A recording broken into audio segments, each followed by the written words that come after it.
Para pemirsa yang budiman, sebelumnya kami ucapkan terima kasih telah setia menunggu setiap suguhan dari channel Kayong TV, sebuah channel yang mengupas tentang misteri, sejarah, dan budaya. Pada suguhan video kali ini kita akan membahas kelanjutan kisah dari Raja Tanjung Pura era Sukadana yang ke-9, yakni Panembahan Baroh. Untuk kali ini kita akan membahas mengenai Raja Tanjung Pura yang berikutnya, yakni Panembahan Sorgi. Selamat menikmati.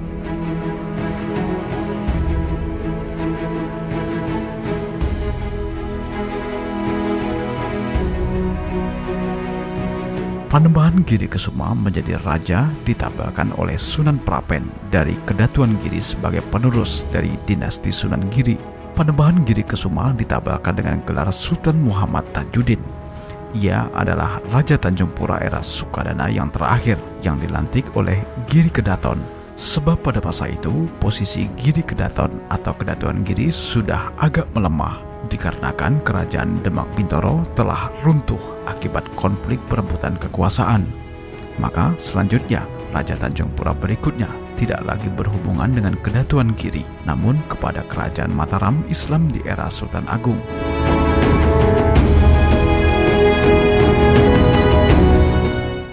Panembahan Giri Kesuma adalah putra dari Sultan Mustafa Izzuddin bin Sultan Umar Akamuddin bin Sultan Abu Bakar Jalaluddin bin Sultan Hasan Kawiuddin bin Sultan Ali Aliuddin bin Baparung bin Prabu Jaya, pendiri Kerajaan Tanjung Pura era Sukadana.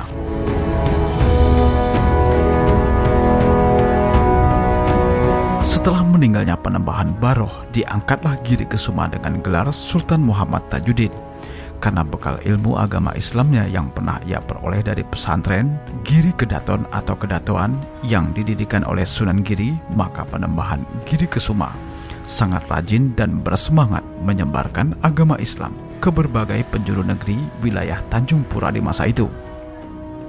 Panembahan Giri Kesuma juga sering berkhalwat dan mendekatkan dirinya kepada Allah Subhanahu wa Ta'ala, Tuhan yang Maha Esa.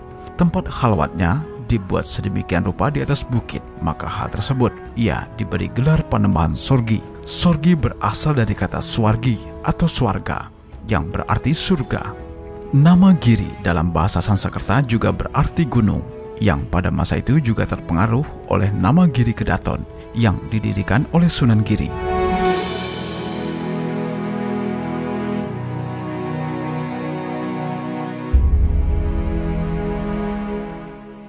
Giri Kedaton merupakan sebuah tempat penting bagi Tanjung Pura era Sukadana, sebab pada masa sebelumnya, di masa Raja-Raja Tanjung Pura dan Raja-Raja Senusantara, khususnya era Islam, Giri Kedaton merupakan tempat sakral untuk melantik raja-raja dengan pangkat sultan.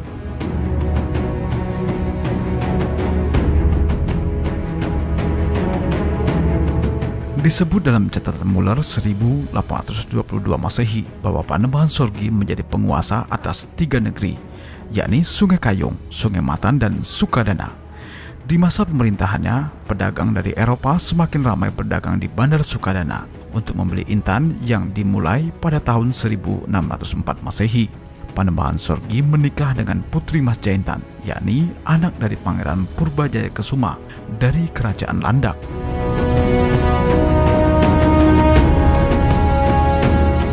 Perkawinan Giri Kesuma dengan Putri Mas Jaintan melahirkan 3 orang anak, yaitu yang pertama Raden Saladewa atau Giri Mustika, merupakan penerus tahta berikutnya dengan gelar Sultan Muhammad Safiuddin.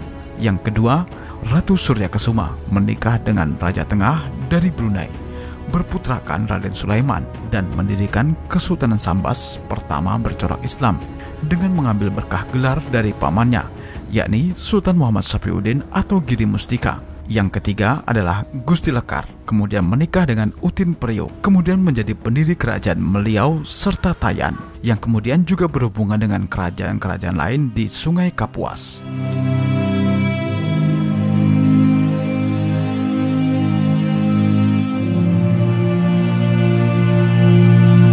Di masa Panembahan Sorgi, Islam menyebar cukup pesat. Ia juga melakukan dakwah masuk ke perhuluan serta membuka dan memperluas daerah Sukadana dan Matan.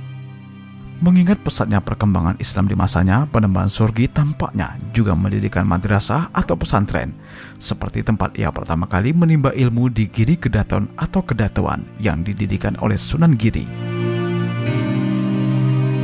Tanjung Pura era Sukadana di masa Panembahan Giri Kesuma ini berada pada puncak kejayaannya, sehingga mulia atau meliau di masanya ditingkatkan, di mana pada masa Panembahan Sang Ratu Agung atau Pudong Merasap, mulia juga sudah menjadi jalur penting untuk menghubungkan antara Sungai Mendau dengan negeri-negeri di Kapuas.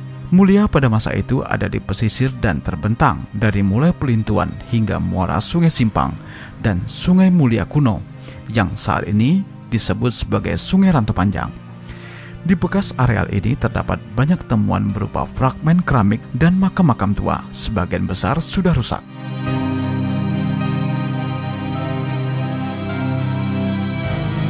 Panembahan Sorgi meninggal dalam keadaan sakit di bulan Januari 1609 Masehi dan dimakamkan di sebuah bukit Sukadana yang saat ini disebut sebagai Kompleks Makam Tok Mangku. Di kompleks makam ini terdapat 7 makam istimewa dari para raja-raja Tanjung Pura dan kerabatnya di masa kuno. Wallahu a'lam bishawab.